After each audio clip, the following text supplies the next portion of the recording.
Nikolaj starter meget forsigtigt i venstre spor. Alligevel formår han at slå lidt med halen på vej nedad, mens Brian Nielsen stille og roligt trækker fra og kører først i mål. Og det gør han i tid 15.70. En lille forbedring på en 10. sekund. 17.12 i venstre bane til Nikolaj. Er jo så langt fra hans hidtil bedste.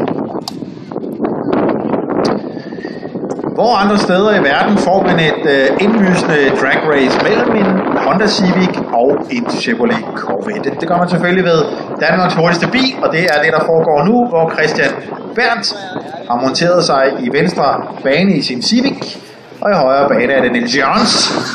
Jeg antager, at vi taler om Niels Jørgens Corvette. Yep. Og det bør også være Niels Jørgens sejr. Han har i hvert fald hidtil været 2 sekunder hurtigere, end Christian har i venstre bane. Så må ikke han er det igen. Vi forventer en tid omkring 13. Det blev 13.70.